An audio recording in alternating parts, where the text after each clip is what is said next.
My parents told me my college fund was gone. We lost everything, honey, they said. But then I overheard them bragging to my brother about his fully funded startup, paid with my tuition money. What they didn't know is I had already moved all my assets in. Imagine having your entire future, meticulously planned and earned, ripped away in an instant.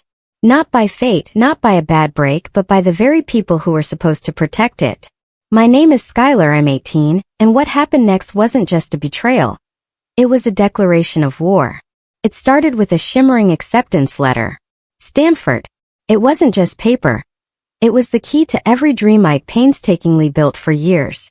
That afternoon I was practically floating, taping the university's pennant above my desk, already smelling old library books and crisp autumn air. My highlighted course catalog lay open, a roadmap to everything I wanted. Skylar, honey, can you come downstairs for a minute? Your father and I need to talk to you. My mom, Sonia, usually so bright, had this strange tight quality to her voice that snagged me. I bounded down, still buzzing with excitement.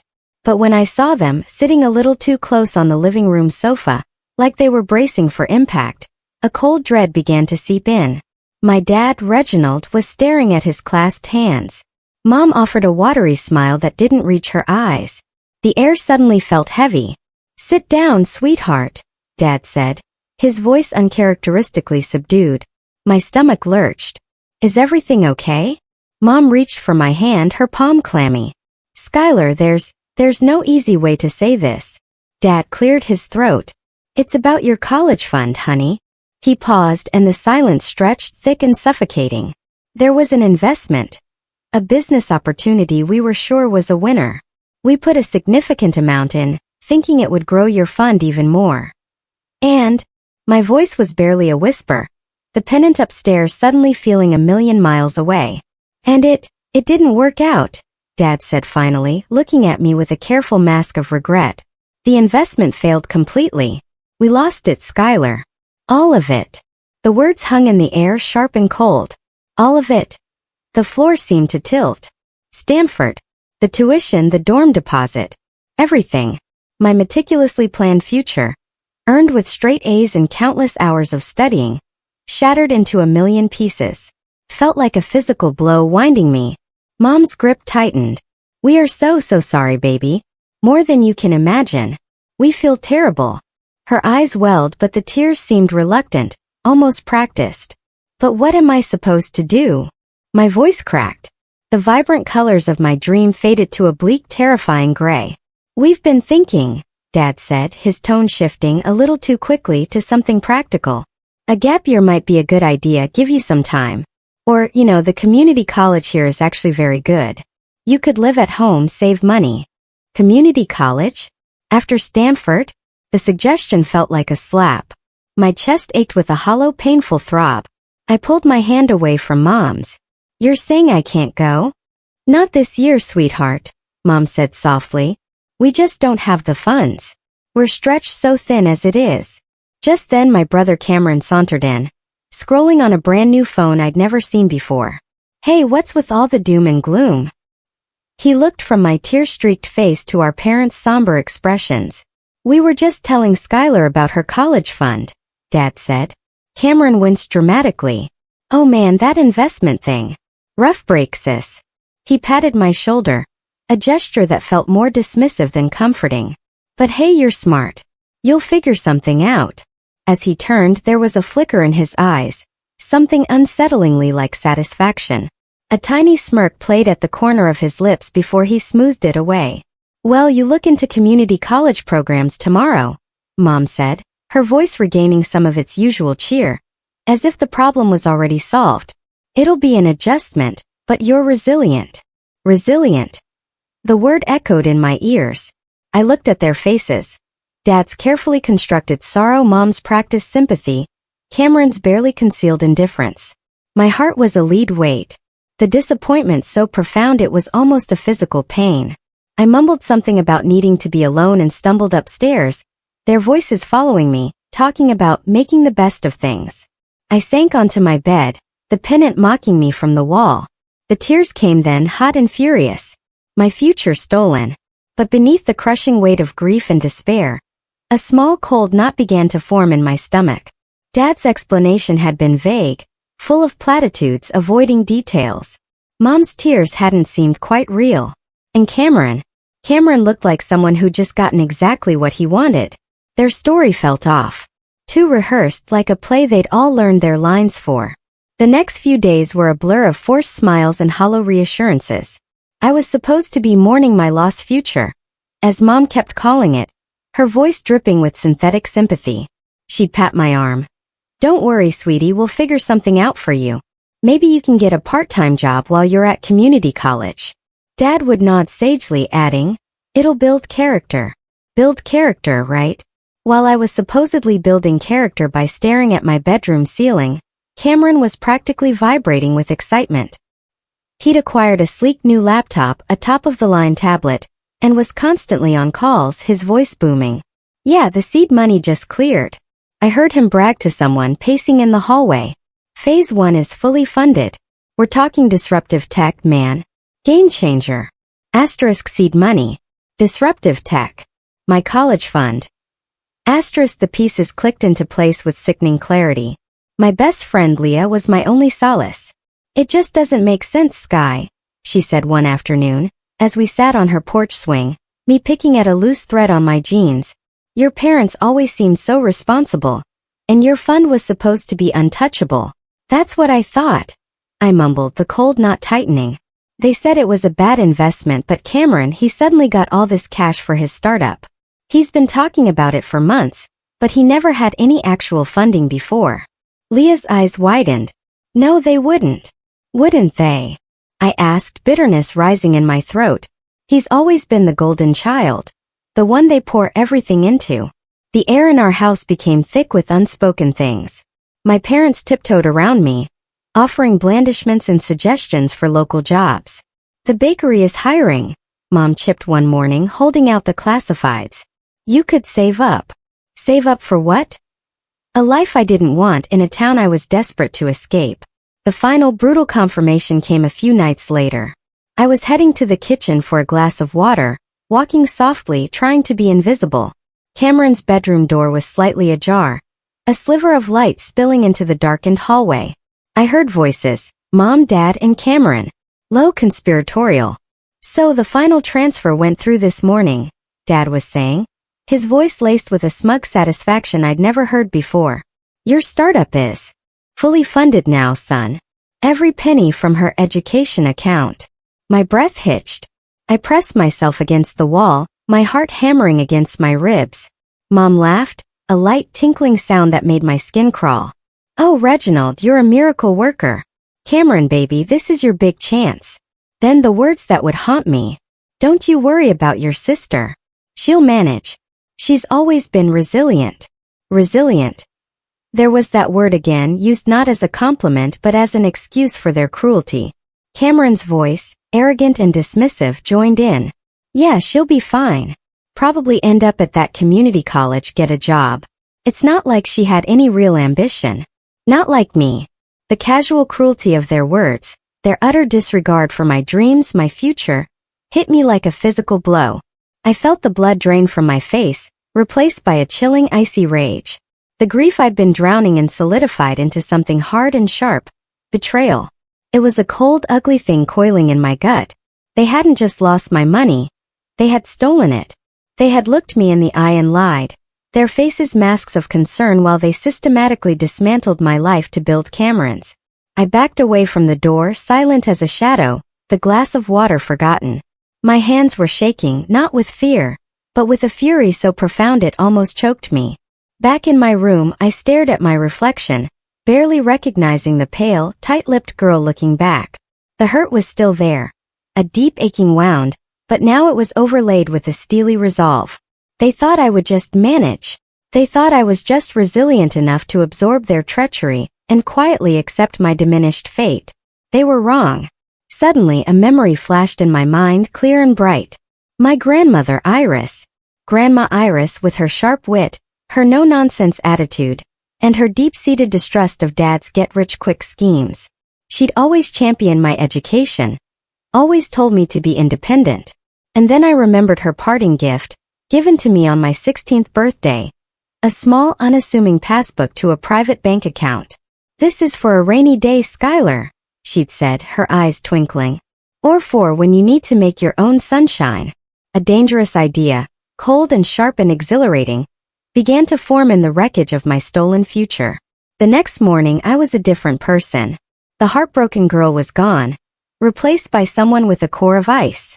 I went down to breakfast and played my part. "Morning," I said, offering a small, tired smile. "Morning, sweetie." Mom chirped a little too brightly. "Did you sleep okay?" "Fine," I lied, spooning cereal into my bowl. I was thinking maybe I should look into those classes at Northwood Community just to, keep my mind busy. Relief washed over her face, so blatant it was almost comical. "Oh, Skylar, that's a wonderful idea. So proactive. Your father will be thrilled." Dad came in, coffee cup in hand. "Here you're looking at Northwood, pumpkin. Good girl. Sensible." He patted my head, a gesture that now felt condescending and proprietary.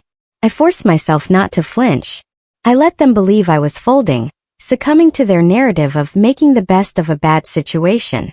I nodded along to their suggestions, looked vaguely interested when they brought home community college brochures, and even let Mom help me fill out a preliminary application, her pen hovering over the financial aid sections with exaggerated concern. But while they were busy congratulating themselves on my supposed compliance, I was busy. The rainy day passbook from Grandma Iris was tucked safely in my backpack. The first chance I got, I biked to the small independent bank downtown where she'd opened the account. My hands trembled slightly as I handed the passbook and my ID to the teller. "I'd like to check the balance on this account, please," I said, my voice steadier than I felt. The teller, a kind-faced woman with reading glasses perched on her nose, tapped at her keyboard. A moment later she looked up, a small smile on her face. "Certainly, Miss Richards. It's quite a healthy balance." She wrote a figure on a slip of paper and passed it to me. I stared at the number. It was more than healthy. It was substantial. Grandma Iris, with her quiet shrewdness and her disdain for my father's financial acumen, had not only started the account with a generous sum but had also made smart, steady investments over the years. And I, following her whispered advice, had diligently deposited a portion of every birthday check and babysitting dollar into it, telling no one. It was my secret, a lifeline I hadn't known I desperately needed. A wave of gratitude so strong it almost buckled my knees washed over me. Grandma Iris. She'd always seen right through Dad. "Never let a man control your money, Skylar," she told me more than once, her gaze sharp. "Your independence is your most valuable asset." She'd been preparing me for this in her own way. My grief for my stolen college fund didn't disappear, but now it was overlaid with a burning sense of purpose. They had taken one future from me. I would build another stronger and entirely my own. The library became my sanctuary. While my parents thought I was researching community college courses, I was hunched over a computer, diving deep into scholarship applications. My grades were stellar, my extracurriculars impressive. Stanford might have been a dream deferred, but there were other excellent universities, other programs. I wrote essays fueled by a quiet fury, my words precise and passionate.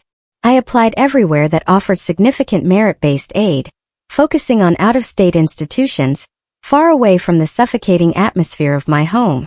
Slowly, miraculously, positive responses started to trickle in. Emails offering partial scholarships, then larger ones. Then one afternoon an email arrived from a highly ranked university 3 states away. I clicked it open, my heart pounding.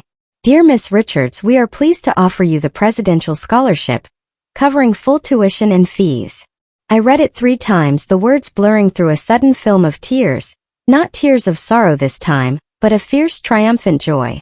A full ride to a place they couldn't touch, couldn't control, couldn't even imagine. That evening, Cameron breezed into the kitchen while I was making a sandwich, the picture of oblivious entitlement. He was wearing a new designer shirt. "Hey sis," he said, grabbing a soda from the fridge. "So, did you land that gig at Coffee Corner yet? Heard they were hiring. You'll need to start contributing to the household now that you're not pursuing higher education." He smirked, the condescension dripping from his words. I looked at him, at his smug face and his unearned confidence, and a cold smile touched my own lips. The presidential scholarship acceptance letter felt like a warm, secret weight in my pocket. Oh, you have no idea, I thought, the fire of my resolve burning brighter than ever. You have absolutely no idea what's coming. The pressure from my parents intensified, a constant hum of expectation. Mom left brochures for Northwood Community College scattered strategically around the house. On the kitchen counter, my bedside table, even the bathroom. Look, Skylar, this creative writing class sounds right up your alley, she'd exclaim, her voice artificially bright. Dad took a more direct approach. One evening he sat me down at the dining table, a stack of papers between us. These are the loan applications for Northwood, he announced, tapping the top sheet. We've pre-filled most of it for you. Just need your signature here and here. I scanned the documents, my stomach churning at the sight of the loan amounts, the interest rates. This was their vision for me. Debt-laden, tethered to them, my ambitions neatly curtailed. I feigned reluctance, a sigh escaping my lips. Okay, Dad, I guess if there's no other way.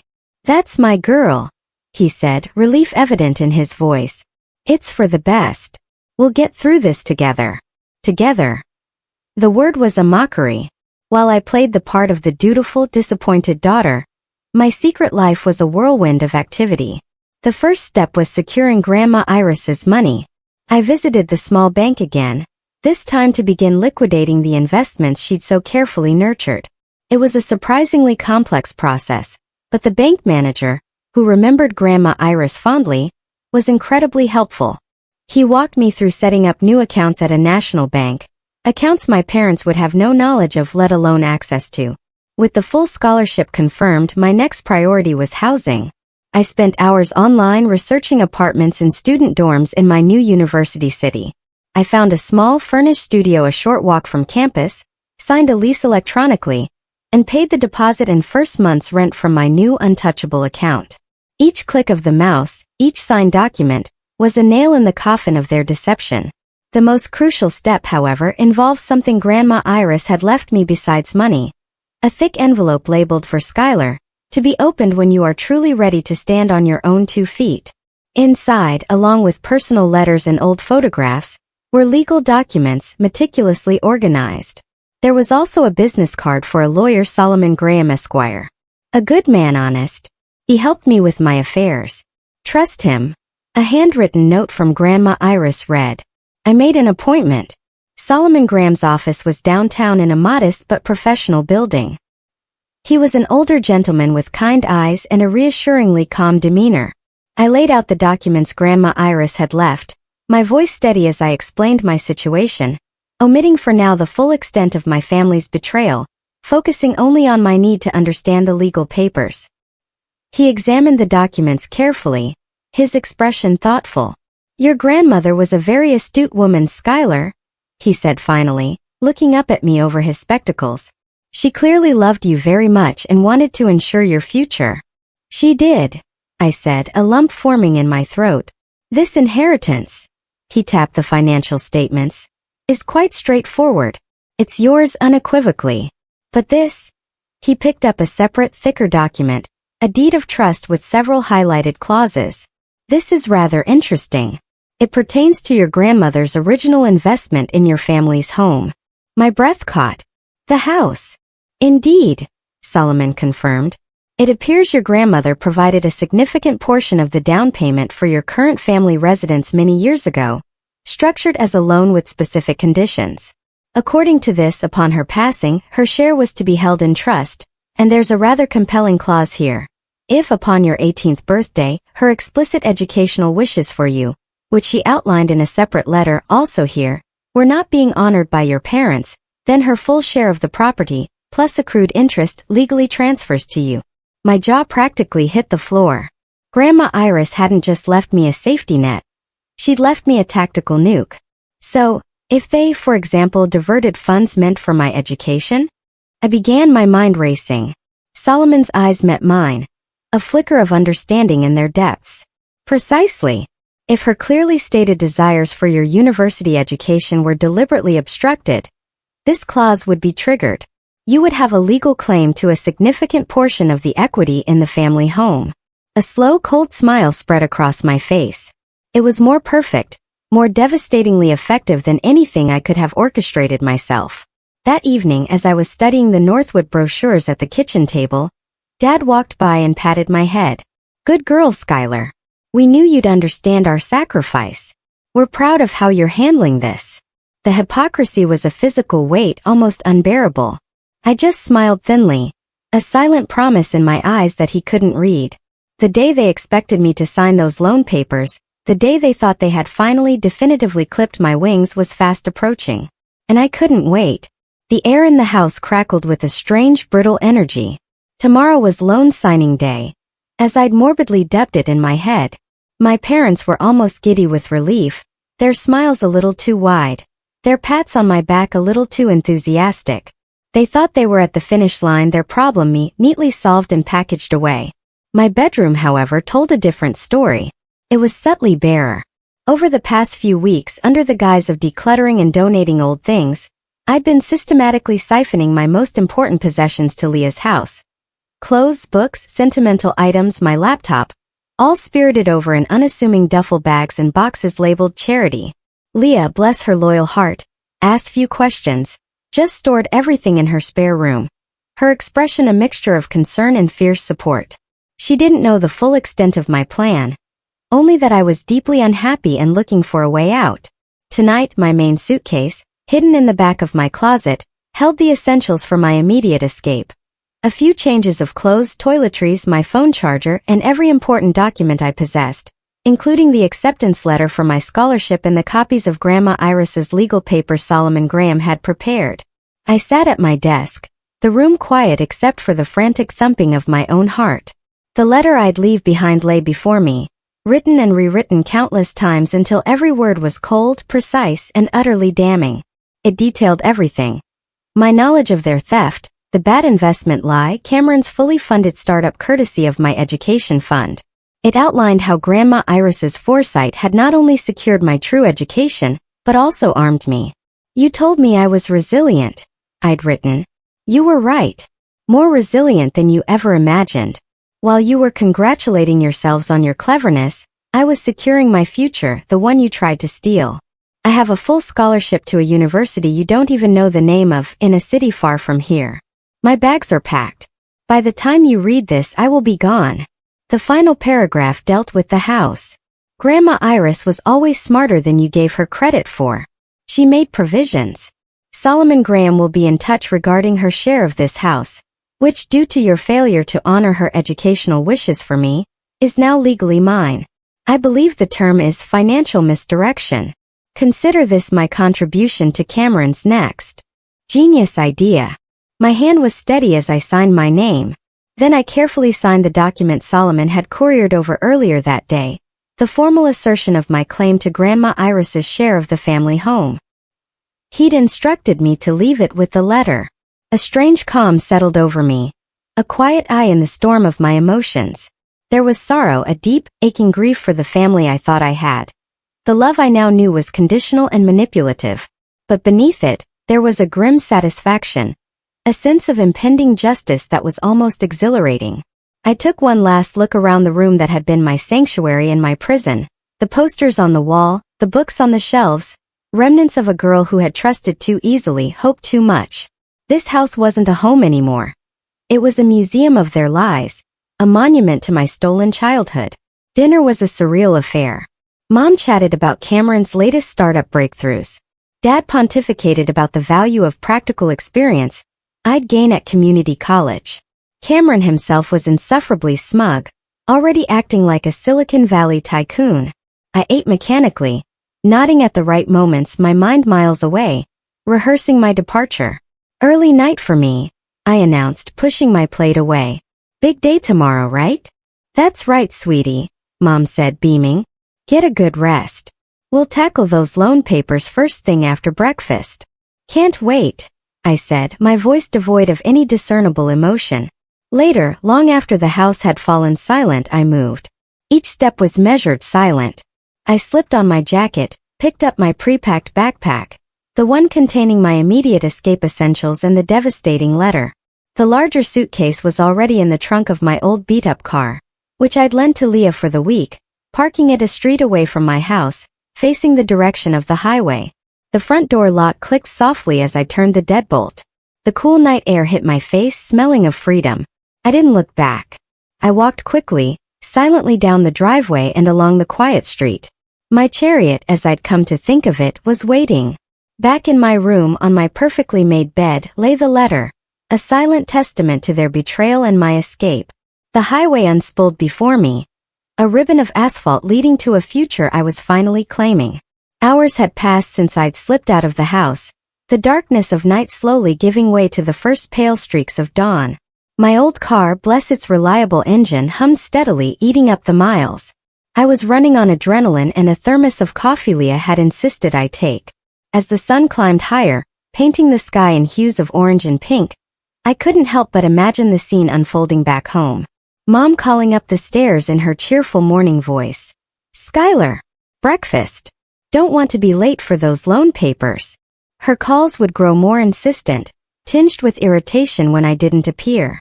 Then Dad, impatient, probably already dressed in his work attire, would stomp to the foot of the stairs. "Skylar, let's get a move on. These things won't sign themselves." The silence from my room would be their first clue. Confusion would morph into a flicker of unease.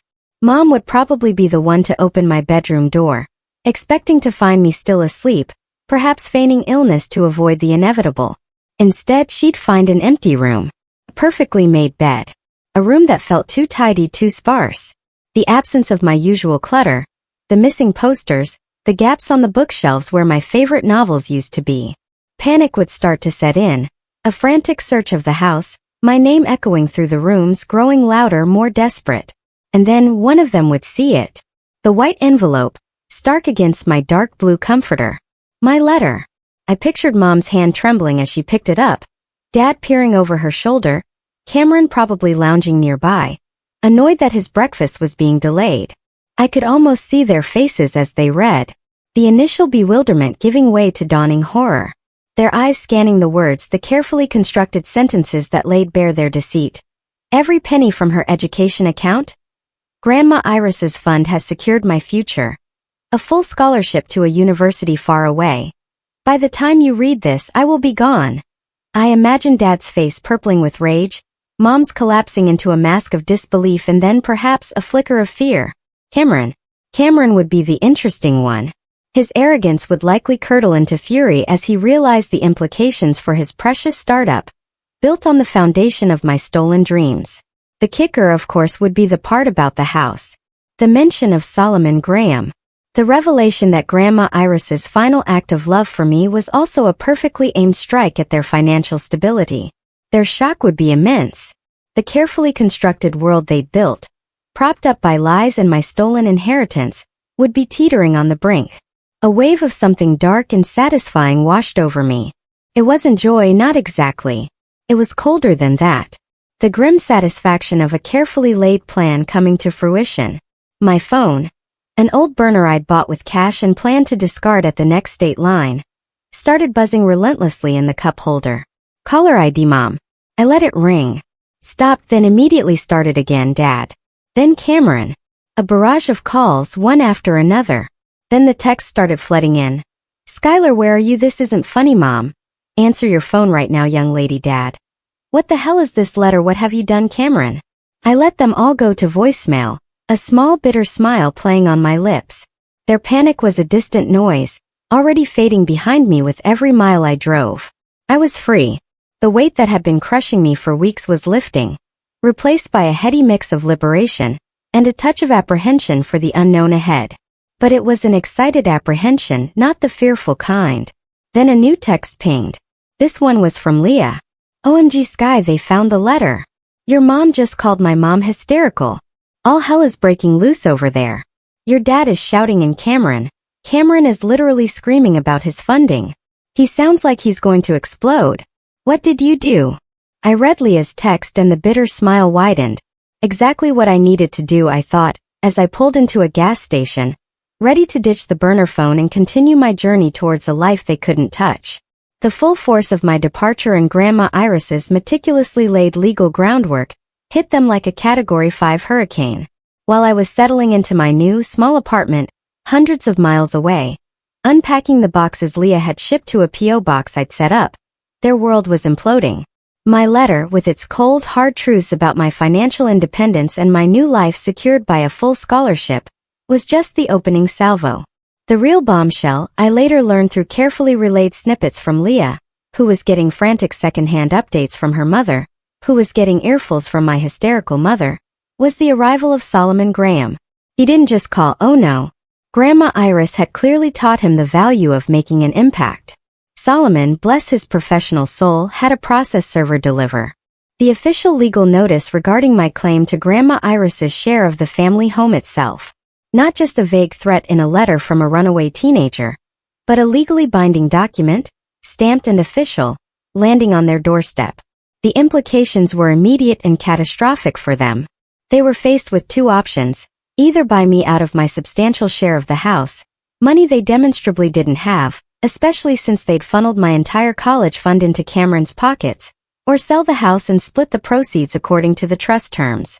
Their comfortable upper-middle-class life, the very foundation of their social standing and Cameron's entitled aspirations, was suddenly resting on quicksand. Cameron's fully funded startup, the one he'd been so arrogantly boasting about, hit a brick wall so hard it probably left a dent. Dad, it turned out, hadn't just stolen my college fund. He'd likely been leveraging the equity in the house, or at least counting on it as a substantial safety net for Cameron's venture. With my claim suddenly tying up their primary asset, any further access to that capital was gone.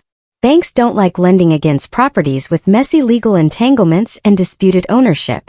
Leah's updates painted a vivid picture. Your mom called my mom again, just sobbing, she texted one evening. Apparently your dad tried to reason with Solomon, then he started yelling. Solomon just calmly told him the terms of the trust were ironclad, and that your grandmother had been very specific. The shock apparently morphed into pure, unadulterated fury. Dad, whose carefully constructed facade of the responsible family man was now shattered, reportedly went on a rampage. He blamed Mom for not controlling me better. He blamed Grandma Iris for her meddling from beyond the grave. He blamed me, of course, for being ungrateful and vindictive. Mom, according to Leah's mom, swung between hysterical weeping and screeching accusations. She kept wailing about, how could I do this to them? Leah typed, followed by a string of eye-roll emojis. Like, seriously? And Cameron, his reaction was apparently epic. He lost it, Leah reported, screaming that his entire future was ruined, that his investors would pull out, that I'd sabotaged his one big chance. He actually tried to call me demanding I fix this. I blocked his number. Their arrogance crumbled with breathtaking speed, replaced by a desperate, scrambling panic. They started calling distant relatives, trying to borrow money, trying to find a way out of the pit they dug for themselves. But Grandma Iris's legal trap was too well constructed. There was no easy escape. The news of their sudden, inexplicable financial difficulties began to leak out into their social circle. The carefully curated image of the successful Richards family started to fray at the edges. Whispers followed them. Dad, in a last-ditch effort to salvage his reputation and perhaps intimidate me, apparently tried to publicly discredit me, telling anyone who would listen that I was a troubled, dishonest girl who'd run off after stealing from them. But Solomon Graham was ready. He issued a brief, carefully worded statement to a few key people Dad had tried to influence, hinting at significant financial misdirection concerning a minor's educational trust and potential legal ramifications for those responsible. It was vague enough to avoid slander but pointed enough to shut Dad down fast. The implication that they were the ones who had acted improperly, possibly illegally, was clear. The whispers changed direction.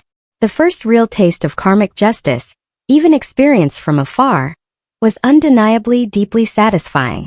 It wasn't just about the money or even the house. It was about them facing the direct, unavoidable consequences of their greed and their cruelty. They had gambled with my future, and now finally the house was calling their bluff.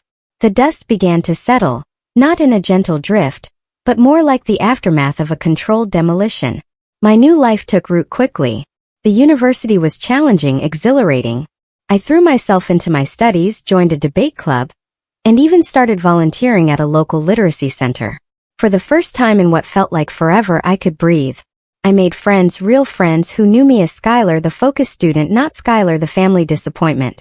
News from home, I could barely call it that anymore, came in sporadic bursts, mostly through Leah, who acted as a reluctant, heavily filtered conduit. The sale of the house was inevitable. Solomon Graham handled everything with quiet efficiency. There were no dramatic courtroom showdowns, just the steady grinding mechanics of the law. The closing happened, the proceeds were split according to Grandma Iris's precise instructions, and my substantial share was transferred directly into a trust account Solomon helped me set up, managed by a financial advisor he recommended. Untouchable. Safe. Mine. They moved into a rental across town. Leah told me during one of our video calls, her expression a mix of pity and something else, perhaps a touch of awe at the sheer totality of my victory. It's small. Cameron had to move back in with them. His startup, from what I hear, is basically dead in the water. No funding, no fancy office, no buzz. Just him in his tiny new bedroom, probably blaming the world. I nodded, absorbing the information. The sweet, sharp tang of revenge I'd craved had a complex aftertaste. There was satisfaction, yes, a profound sense of justice served. But there was also a lingering sadness, a hollow ache for the family I had lost, or perhaps more accurately, the family I'd finally accepted I never truly had. They had made their choices, their priorities clear, and I, in turn, had made mine. There were no tearful apologies, no attempts at reconciliation from their end, not really. Just a few bitter, accusatory voicemails in the early days, which I deleted without listening to fully. Their pride, it seemed, was as inflated as their sense of entitlement. Their social standing, once a source of immense pride for Mom and Dad, was reportedly in tatters.